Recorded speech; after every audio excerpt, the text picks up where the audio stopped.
Oke, topik kuliah kita minggu ini adalah bab 27 ya. Ini mengenai rangkaian listrik dan hukum Kirchhoff.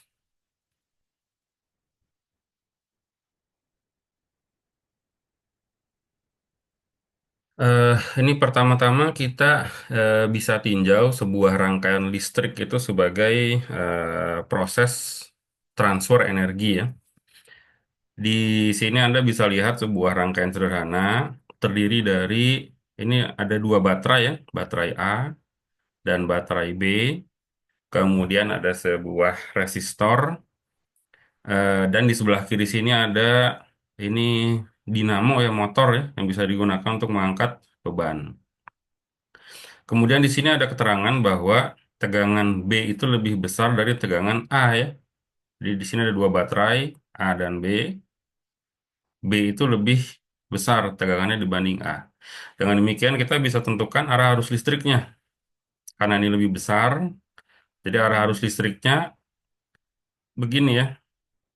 Nah, ini berlawanan arah jarum jam ya. Ini diperlihatkan juga di sini ya, ada panah dengan simbol I itu arah arus listrik. Jadi kalau satu loop begini, ada dua baterai, kita bisa dengan cukup mudah tentukan arah arusnya. Pokoknya mana yang tegangannya lebih besar, maka dia yang menentukan arah arus ya. Jadi sumber energi di rangkaian ini adalah si baterai ya, dalam hal ini baterai B.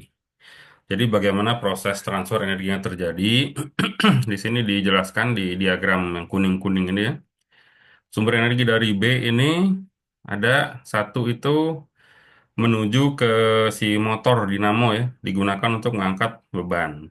Kan perlu energi ya. Kemudian ada juga energi baterai ini yang berubah menjadi energi termal pada resistor ya. Jadi resistornya menjadi hangat atau panas resistornya. Kemudian karena si baterai A ini polaritasnya berkebalikan dengan baterai B, maka yang terjadi adalah si baterai B ini ngecas ya, ngecas si baterai A. Jadi di sini ditulisnya chemical energy stored in A katanya ya. Jadi sumber energinya dari baterai B, ada yang lari ke motor, ada yang jadi panas di resistor, ada yang dipakai untuk ngecas si baterai A ya, transfer energinya.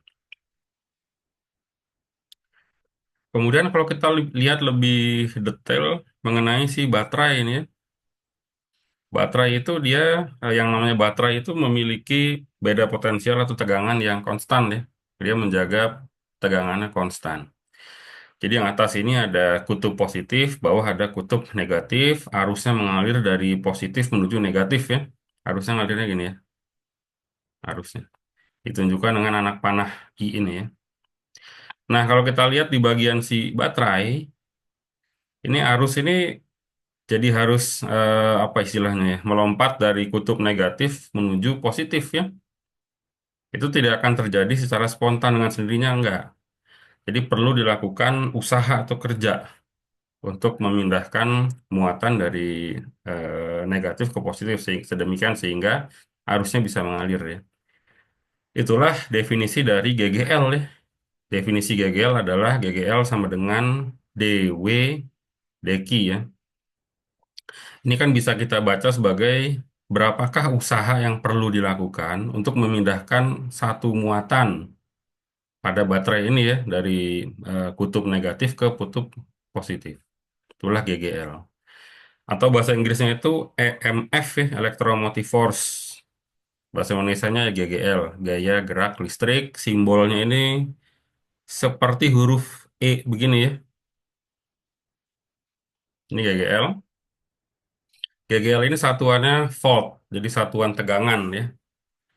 GGL, satuan GGL sama dengan satuan tegangan sama dengan volt.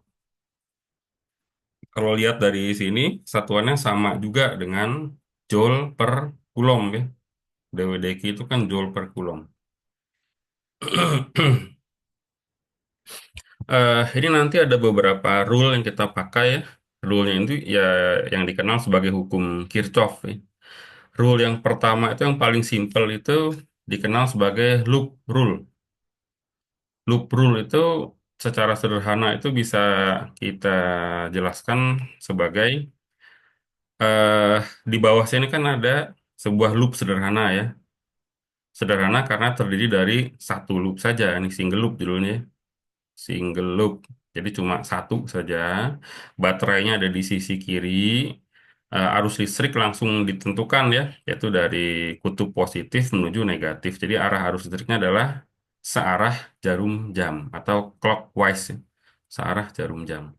Ini arah arus. Kemudian satu lagi ada istilahnya itu arah loop ya.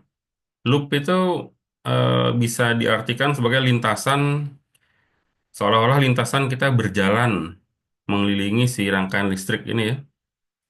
Di contoh ini loopnya yang tengah ini yang bulat ini, yang arahnya juga searah jarum jam, yang lingkaran ungu ini ya. Jadi ada arah arus listrik, ada arah loop, gitu ya. Loop tuh yang bulat ini. Loop rule itu katanya kalau kita berjalan mengitari si rangkaian listrik ini dengan menghitung perubahan potensial yang kita temui ya sepanjang loop ini ya, loop loop tertutup ini, maka jumlahan totalnya haruslah nol gitu ya. Dijelaskannya begini. Ini Anda lihat ada titik A di sini ya, ini titik A nih. Jadi kita mau apa berjalan gitu ya, dimulai dari titik A ini. Mulai dari titik A, arahnya adalah searah jarum jam, arah loopnya ya. Jadi kita mulai dari titik A namanya VA ya, potensial di A, VA ya. Potensial di A, terus pas kita jalan ketemu baterai. Ketemu baterai berarti potensialnya bertambah ya, bertambah sebesar tegangan baterai. Jadi di sini ada plus GGL karena ketemu baterai. Kita lanjut, nggak ketemu apa-apa di atas. Di sisi kanan kita ketemu resistor. Ketemu resistor itu potensialnya turun ya. Potensial turun sebesar I kali R. Jadi di sini ada minus I kali R. Kenapa I kali R? Ini dari bab sebelumnya yang kita bahas sebelumnya ya. Dari hukum Ohm. P sama dengan I kali R. Ini ya. Jadi di sini ada penurunan tegangan I kali R. Kita lanjut jalan lagi, nggak ketemu apa-apa di bawah. Kemudian balik ke titik A sama dengan A ya. Inilah yang disebut dengan loop rule ya. Kalau kita jalan mengelilingi mengitari rangkaian loop gitu, maka jumlahan perubahan potensialnya sama dengan nol ya. Jadi kalau asalnya VA, di sini ada perubahan potensial, ada penambahan, ada pengurangan gitu ya. Pas dia balik lagi ke A, akan sama dengan VA lagi gitu ya.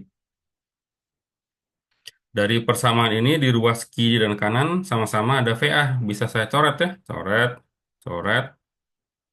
Maka hasilnya GGL minus IR sama dengan 0 atau I sama dengan GGL per R ya. Ini juga bentuknya sebenarnya mirip hukum Ohm ya. Cuma hukum Ohm itu kan I sama dengan V per R ya. Kalau ini GGL. Gaya gerak listrik si baterai. Oke, barusan baru loop rule ya. Ini dilengkapi lagi hukum Kirchhoff. Kirchhoff Circuit Laws katanya hukum rangkaian listrik Kirchhoff. Rule berikutnya itu ada resistance rule. Resistance itu resistor ya, hambatan yang simbolnya gini nih. Nih, yang simbolnya ini resistor, resistance rule itu katanya eh kalau arah loop kita, arah loopnya ya, arah loopnya searah dengan arah arus, maka tegangannya berkurang sebesar minus IR ya.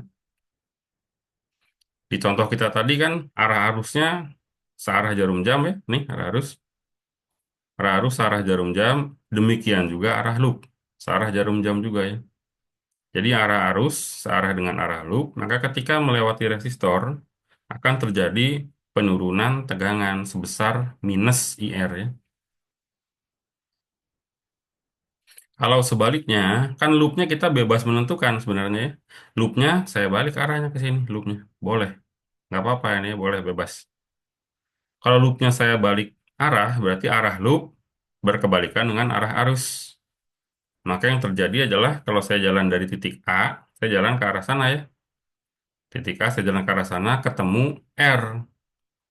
Maka sekarang akan ada kenaikan tegangan sebesar plus IR. Gitu ya. Itu resistance rule. Selanjutnya ada IMF rule. IMF ini kan GGL ya. GGL itu ya baterai. Jadi kita sedang ngomongin baterai. Kalau untuk baterai, kalau arah loop kita itu searah dengan arah arus, atau sebentar ini saya hapus dulu ya, biar nggak pusing. Nah, saya bersihkan dulu ya. Ini kita sekarang ngomongin baterai, IMF atau GGL. Rule-nya tuh bilang kalau arah loop kita searah dengan arah arus ketika melewati baterai, maka akan terjadi kenaikan potensial sebesar plus GGL ya. Kalau sebaliknya, loopnya sekarang saya balik jadi berlawanan jarum jam nih. Loopnya saya balik, saya misalnya berangkat dari titik ini ya. Dari titik ini kalau loopnya ke arah sana, arus ke arah sana kan sorry, saya jalannya ke arah sini ya. Pas ke sini saya ketemu baterai. Ketemu baterai tapi dalam arah loop saya berlawanan dengan arah arus. Maka ketika melewati baterai akan terjadi penurunan tegangan sebesar minus GGL ya.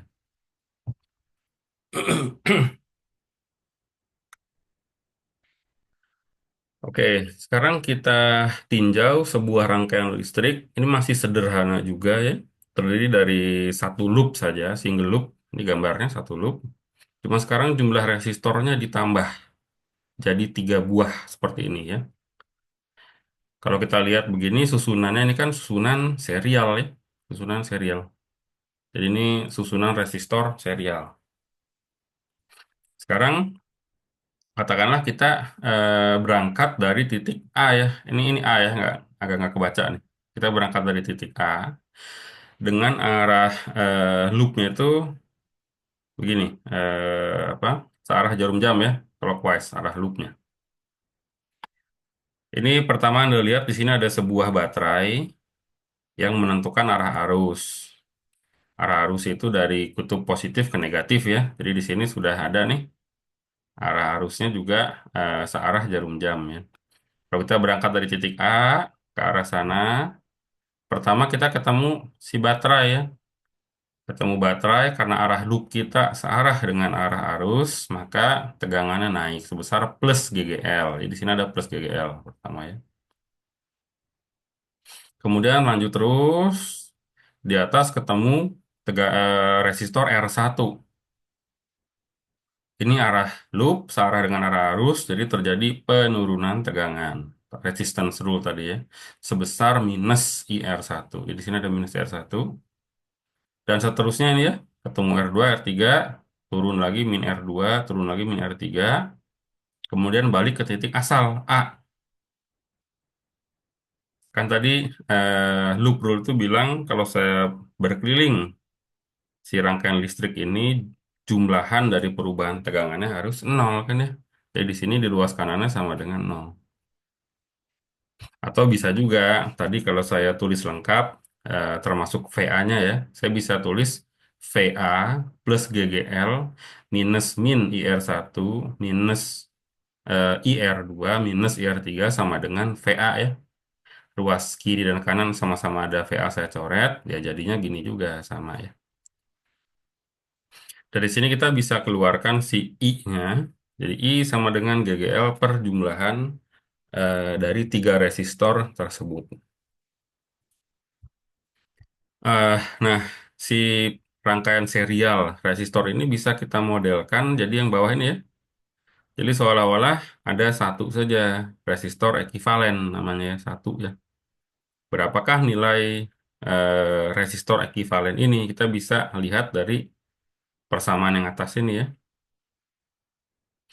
Kalau yang atas ini bentuknya begini, kalau sudah saya ubah jadi resistor ekivalen kan jadi gini ya. Dari 2 persamaan ini kita bisa lihat bahwa besarnya resistor ekivalennya adalah tinggal jumlahan saja. Ini yang Anda mungkin masih ingat rumus dari rangkaian resistor serial. Ini kan, kalau ada rangkaian resistor serial, maka resistor ekivalennya nilainya tinggal jumlah biasa saja. Sigma RJ gitu ya. R1 plus R2 plus R3. Ini rangkaian resistor serial. Eh, Selanjutnya kita juga bisa menghitung beda tegangan atau beda potensial antara dua titik ya. Jadi loopnya tidak selalu harus loop tertutup, closed loop. Kita bisa hitung juga tegangan antara dua titik saja. Ini contohnya. Di sini ada sebuah rangkaian listrik tertutup. Rangkaiannya tertutup ya. Tapi kita cuma ingin tahu berapakah beda tegangan antara titik B dengan titik A. Ini B ya. Ini B, ini A. Berapa beda tegangan antara dua titik ini. Caranya sama pakai loop rule, resistance rule, dan EMF rule. Tadi ya sama. Misalkan kita berangkat dari titik A, ya, going clockwise from A katanya. Jadi dari titik A, arah loopnya adalah searah jarum jam. Ini ya, titik A itu ini. Titik A, searah jarum jam berarti saya menuju ke atas ya. Jadi Anda lihat VA, terus pas ke atas saya ketemu baterai. Tegangannya naik ya, sebesar plus GGL. Jadi VA plus GGL. Pas naik lagi ketemu resistor R kecil. Tegangannya turun sebesar minus IR. Jadi ini ada plus GGL, lihat ada minus IR. Kemudian pas ke atas lagi ada titik B sama dengan VB ya. Yang saya pengen tahu adalah beda tegangan antara titik B dan A. Jadi bisa saya tulis VB min VA sama dengan GGL minus IR ya. Kemudian dari slide sebelumnya, saya sudah tahu nilai I. I itu ini ya, GGL dibagi resistornya dirangkai secara serial. Jadi GGL dibagi R total ya. I ini saya gunakan di sini. Di sini ada I ya. Nih, I-nya saya ganti dengan GGL per R besar plus R kecil I di sini. Jadi persamaan akhirnya bentuknya seperti ini. Yang kalau kita input angka-angkanya di sini ada ya, R kecil 2 ohm, GGL 12 volt, R besar 4 ohm. Saya input angka-angkanya, didapatlah VB min VA itu 8 volt katanya. Kemudian kan tadi kita sudah bilang bahwa arah loop itu bebas ya. Nggak harus searah jarum jam atau berlawanan atau searah arus, nggak, bebas arah loop. Ini tadi di contoh yang pertama itu arah loopnya itu clockwise, arah jarum jam. Sekarang kita coba kalau arah loopnya counter clockwise, berlawanan jarum jam ya. Counter clockwise itu berarti gini. Nah, jadi ini arah panah-panah arus ini jadi dibalik aja ya. Jadi counter clockwise. Kita coba sekarang berangkat dari titik A. Berangkat dari titik A secara counter clockwise itu saya ke arah sana ya. Ke arah sana di bawah nggak ketemu apa-apa. Di sisi kanan ketemu R. Ketemu R. Jadi persamaannya VA plus IR ya. Ketemu R plus IR. Di atas nggak ketemu apa-apa. Di sisi kiri ketemu R kecil. Oh ini R kecil itu setelah titik B ya. Oke, jadi di sini langsung titik B saja. Jadi VA ketemu R besar plus IR sama dengan VB langsung. Titik B ya, langsung. Atau VB min VA sama dengan I kali R. I-nya ini ya, sama dengan yang atas nih, iya, sama. Jadi VB min VA-nya sama-sama 8 volt. Ini sama ya, dua ini ya. Jadi kita mau pakai arah loop yang clockwise ataupun counter clockwise, hasilnya akan sama. Pemilihan arah loop adalah bebas. eh Oke, ini mengenai potensial across real battery. Jadi intinya itu adalah kalau kita punya sebuah baterai, baterai itu tidak ada yang ideal. Jadi yang namanya baterai itu selain dia punya GGL, pasti ada internal resistance atau hambatan dalam. Hambatan dalam itu juga biasanya disimbolkan dengan R kecil. Jadi kalau yang warna hijau muda ini kita pandang sebagai sebuah baterai. Ini di dalamnya ada dua gini ya, satu GGL, satu ada hambatan internal R kecil. Jadi kalau GGL-nya sendiri bernilai 12 volt, ini kondisi ideal.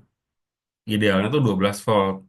Tapi karena ada hambatan dalam, ini yang slide sebelumnya kita hitung ya, yang kita dapat eh, tegangan di kutub-kutub baterai ini realnya itu cuma 8 volt. Jadi pasti selalu lebih kecil dari GGL ideal si baterai ya. Dari 12 volt menjadi 8 volt. Oke, ini sekarang ada istilah grounding. Mungkin ada pernah dengar juga ya. Kalau ada alat elektronik itu kan di apa di groundkan gitu ya, di grounding. Di grounding itu sesuai namanya, ground itu tanah gitu ya, ground itu ya. Jadi kalau di sini ada rangkaian listrik, kemudian di bagian bawah ini kita grounding, simbolnya gini grounding ya. Kayak ada yang di apa tancapkan ke tanah gitu ya. Ini simbol grounding. Di grounding itu artinya potensial di sini itu menjadi nol ya. Potensialnya jadi nol. Jadi misalkan kalau si baterai ini tadi katakanlah beda potensial antara titik B dan A tadi 8 volt ya tadi ya. Beda potensial antara B dan A ini 8 volt.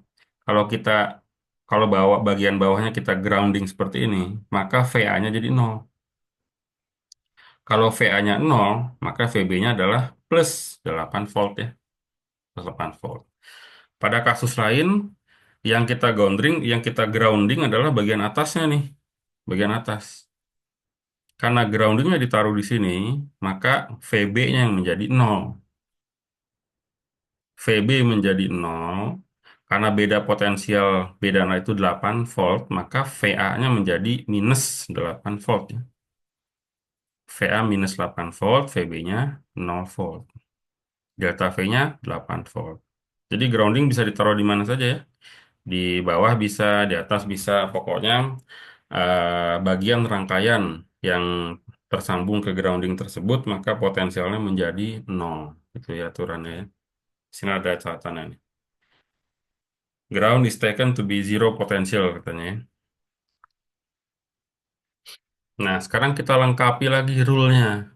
Di awal kita sudah ketemu loop rule. Kemudian barusan kita bahas ada resistance rule dan EMF rule atau GGL nih. Oke. Yang keempat itu dan yang terakhir ada junction rule.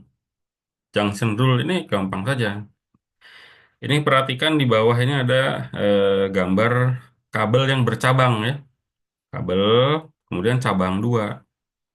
Jadi junction rule itu bilang bahwa kalau di yang kabel bagian sini ada arus mengalir sebesar I0 dan dia bercabang di situ ya. Maka jumlahan dari arus yang ngalir di cabang atas dan cabang bawah itu harus sama dengan arus awalnya gitu ya.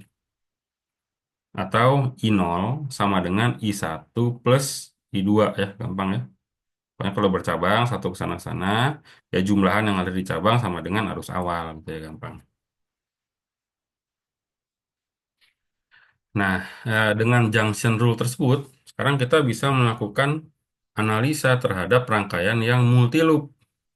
Kan dari tadi kita cuma ketemunya rangkaian yang single loop ya, atau loop tunggal.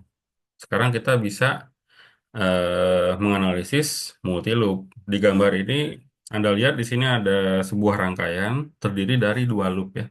Ada loop kiri, loop kanan. Ada dua baterai dan tiga resistor, gitu ya.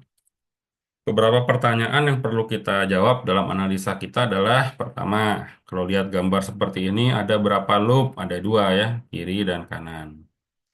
Ada berapa jenis arus? Ini di sini sudah digambarkan ya. Katakanlah arus yang mengalir di masing-masing resistor itu arus yang berbeda ya. Jadi di R1 ada arus I1, di R3 ada arus I3, di R2 ada arus I2.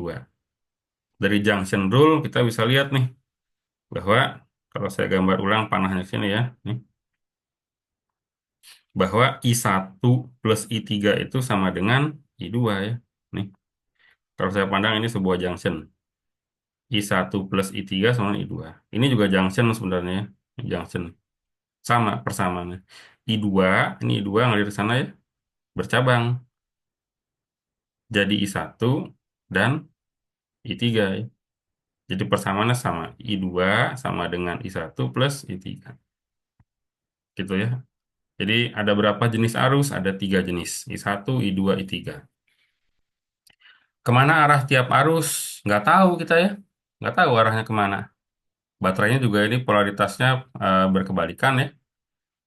Yang satu GGL-nya ke arah kiri, satu GGL-nya ke arah kanan. Jadi kemana arah tiap arus? Nggak tahu. Tebak dulu aja dengan bebas. Jadi ini tebakan nih. Arah I1, I2, I3. Kalau Anda ada pertanyaan, Pak, kenapa I1 ke bawah? Kenapa nggak ke atas? Karena tebakan saja, itu nebak bebas. Silahkan aja tebak dulu ya. Tebak dulu dengan bebas.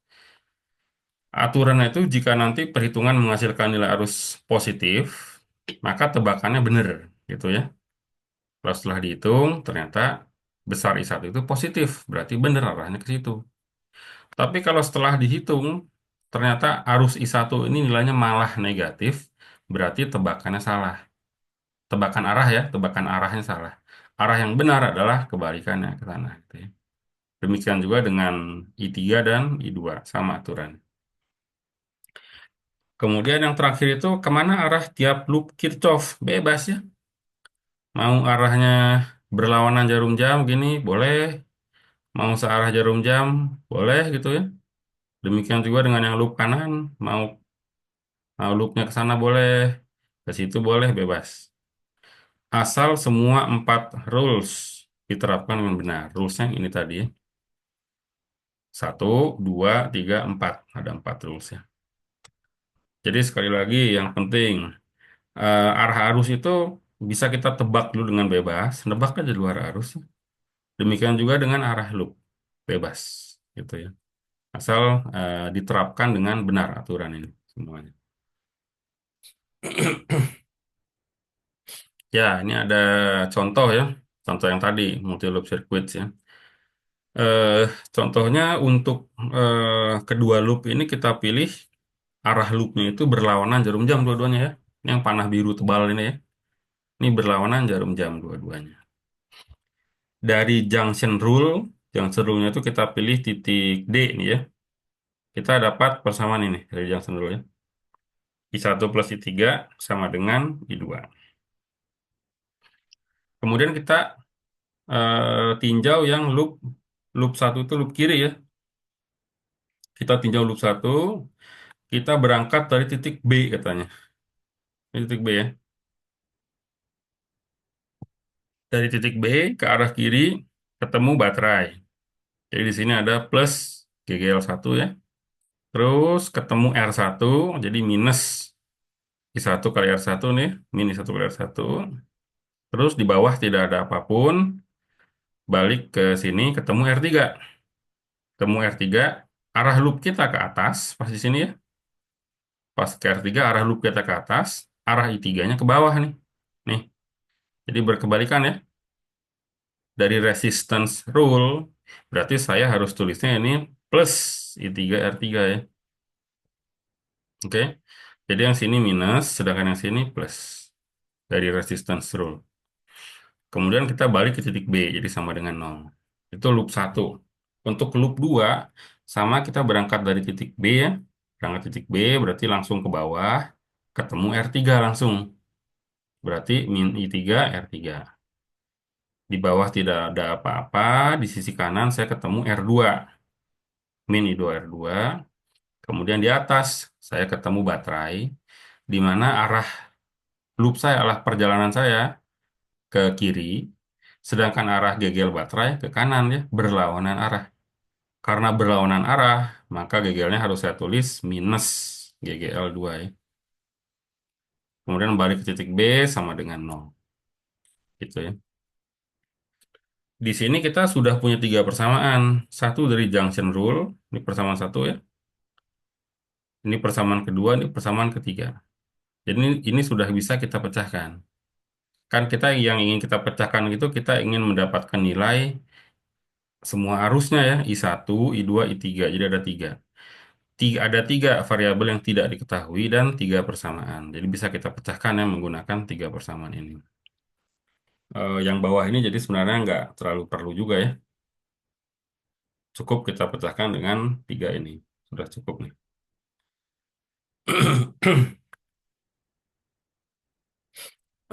Oke, selanjutnya ini contoh rangkaian resistor secara paralel.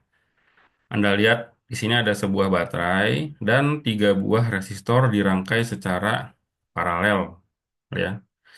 Ini bisa kita modelkan sebagai rangkaian bawah ini, ya. Jadi cuma ada satu baterai dan sebuah resistor dengan nilai R ekuivalen tertentu. Itu yang ingin kita ketahui, ya. Pertama kita pakai hukum Ohm dulu untuk menuliskan arus yang mengalir di tiap resistor. Ini ya, I1 V per R1, I2 V per R2, I3 V per R3. Kalau untuk rangkaian paralel itu kan beda potensial di setiap resistor sama ya. Jadi Anda lihat di sini V-nya tidak pakai indeks. V saja sama semua. V ini sama dengan tegangan si baterai. V-nya ya. Kemudian dari junction rule itu arus yang masuk sama dengan jumlah arus di percabangan gitu ya junction rule. Kita bisa lihat bahwa I itu arus total ya. Arus total sama dengan ya jumlahan arus yang ngalir di setiap resistor dong. Jadi I1 plus I2 plus I3. Ini kita gabungkan ya. Persamaan yang atas ini sama ini. Hasilnya adalah ini. Dari sini kita langsung bisa lihat. Kalau saya modelkan sebagai R ekuivalen, maka nilai R ekuivalen pastilah ini dong ya. Dengan membandingkan dua persamaan. Yang atas ini dengan yang ini. Kita bandingkan. Maka untuk rangkaian resistor paralel, inilah rumus untuk menghitung R ekuivalennya ya. Nah, di sini saya tampilkan summary ini untuk kapasitor dan resistor. Kapasitor sudah kita pelajari ya beberapa minggu yang lalu mengenai rangkaian kapasitor. Eh, Oke, kapasitor dulu lah ya, yang bawah nih, yang bawah perhatikan. Kapasitor itu kalau rangkaiannya serial, maka nilai kapasitansi ekuivalennya bisa kita hitung begini deh. Seper C ekuivalen sama dengan sigma seper C, C. Sedangkan kalau paralel tinggal dijumlahkan saja. Nah, untuk resistor jadi kebalik ya. Jadi kebalik. Tuh. Kalau resistor kalau dirangkainya secara serial tinggal dijumlahkan kalau resistor serial. Sedangkan kalau paralel harus yang seper-seper ini. Seper R ekuivalen sama dengan sigma seper Rj ya. Jadi rumusnya kebalikan antara resistor dengan kapasitor, rangkaian serial dan paralel, ya. Oke, sekarang kita lihat contoh soal. Di contoh soal ini diberikan angka-angkanya ya. Ini ada dua loop dengan baterainya ada tiga ya. Kalau Anda lihat nih, satu, dua, tiga. Baterainya ada tiga, kemudian resistornya ada satu, dua, tiga, empat. Resistornya, lima ya. Tuh, dua, tiga, empat, lima. Resistornya ada 5. Eh, ini angka-angkanya di bawah diberikan nih. GGL 1 3 volt, GGL 2 eh, 6 volt ya.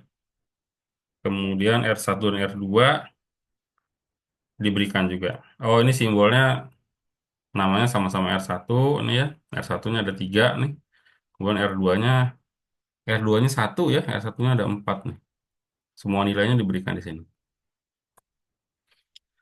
Kemudian untuk arah arus kan kita bisa tebak dulu saja ya, bebas. Di contoh ini sudah ditebak arah arus I1-nya ini ya, I2 ini, I3 ini.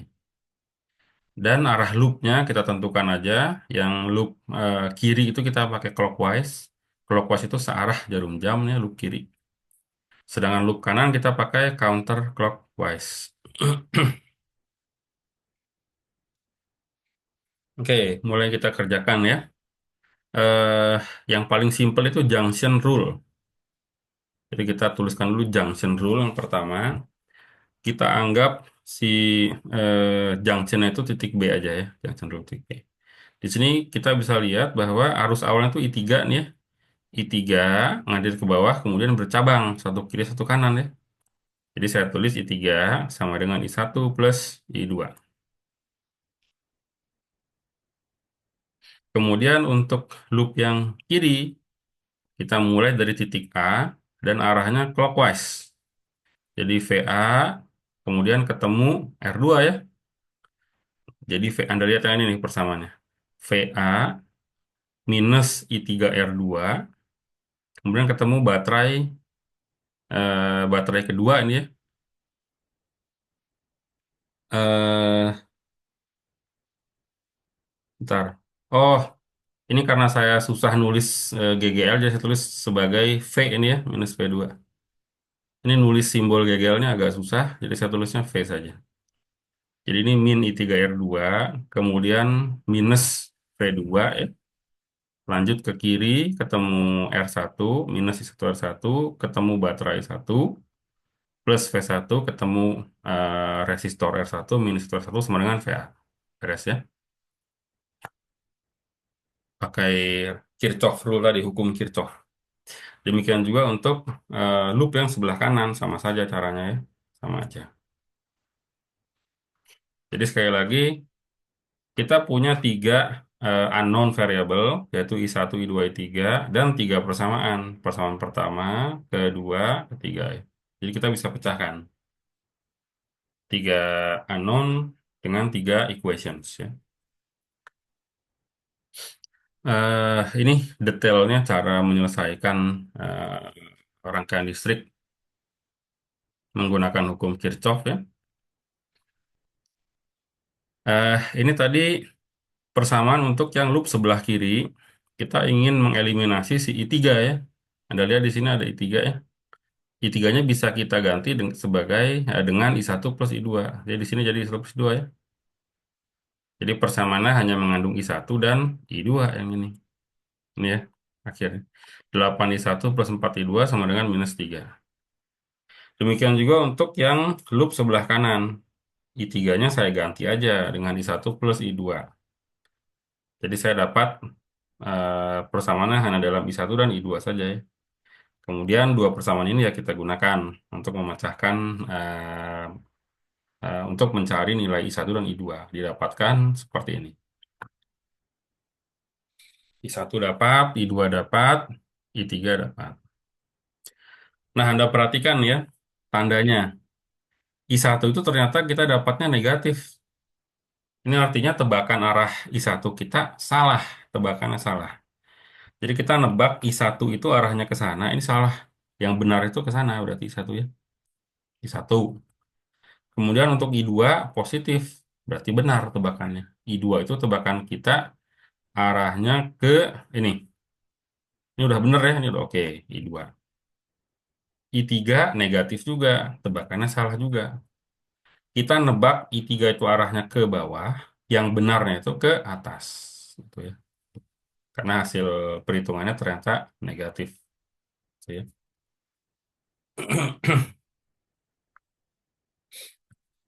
Oke, berikutnya ini lebih ke apa ya, praktikum ya. Kalau di praktikum rangkaian listrik, kita perlu mengukur tegangan dan arus. Ini dijelaskan cara menghubungkan multimeter kita ya.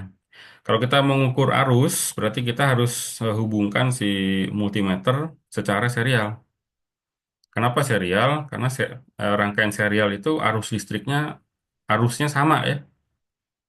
Jadi kita hubungkan secara serial agar arusnya sama.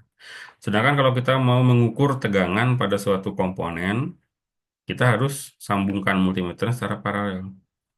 Karena rangkaian paralel itu yang samanya adalah tegangan.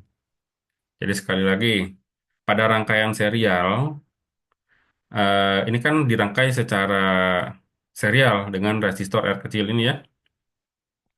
Jadi arus yang mengalir di R kecil dan di ampermeter kita sama arusnya.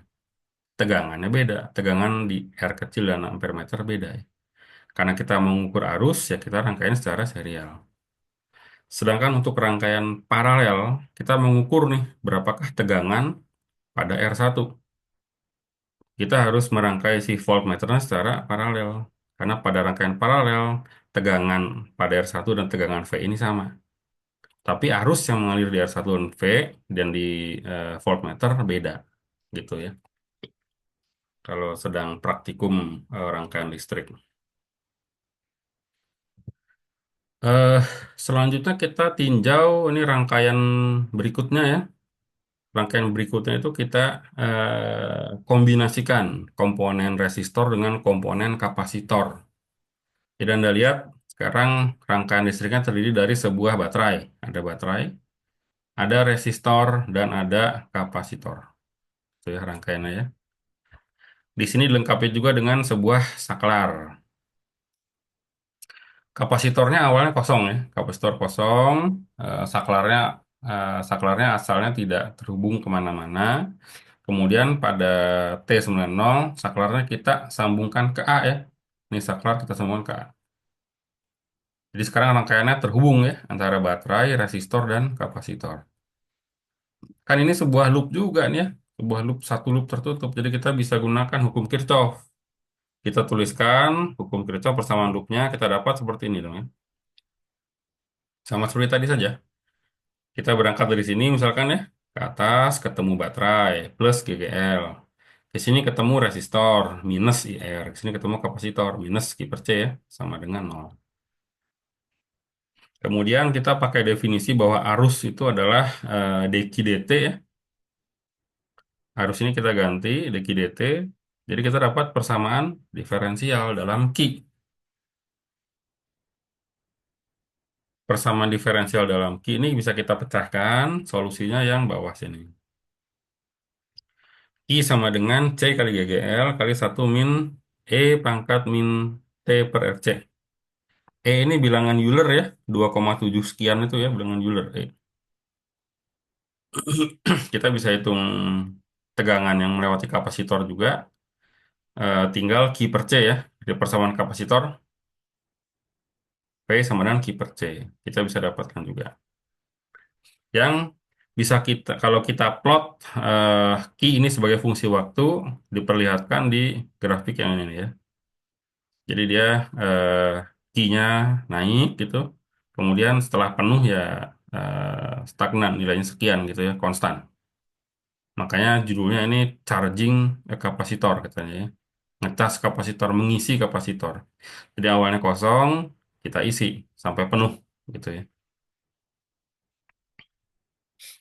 Eh, Tadi di solusi dari variabel Q itu kalau kita lihat kan ada suku ini ya. E pangkat min T per RC. Nah, si RC ini dikenal sebagai capacitive time constant, konstanta waktu kapasitif, yang menggambarkan seberapa cepat si kapasitornya bisa terisi ya.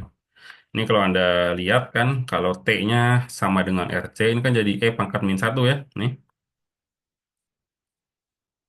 kalau T itu tepat sama dengan RC, jadi E pangkat min 1.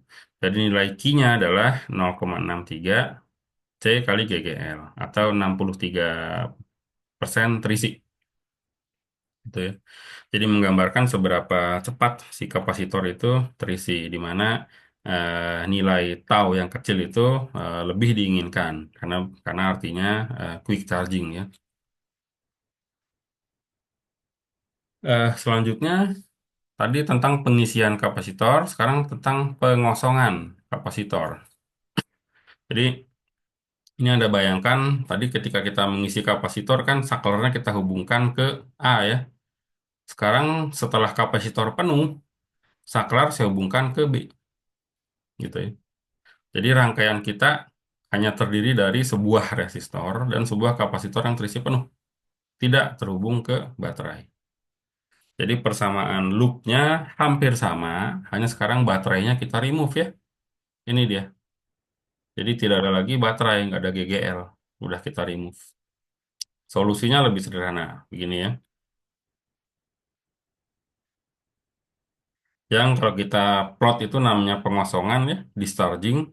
Jadi awalnya arus mengalir, lama-kelamaan menjadi nol. Ini ketika kapasitornya sudah kosong ya discharging ya. Oh ini tentang apa? Power bank aja ya, kita skip aja lah. Oke, ini seperti biasa di bagian akhir textbook kita di Resnik ada rangkuman seperti ini ya.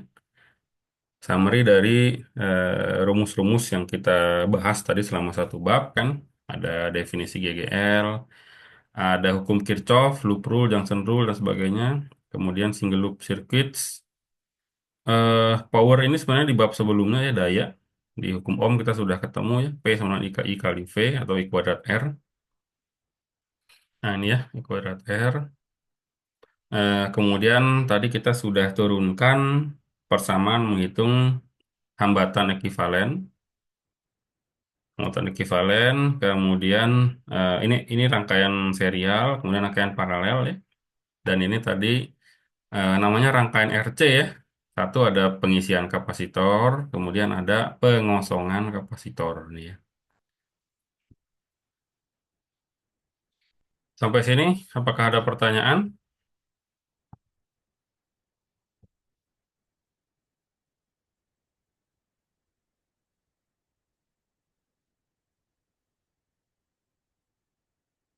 Materinya sudah selesai yang bab 27 ini. Silahkan sekiranya ada pertanyaan.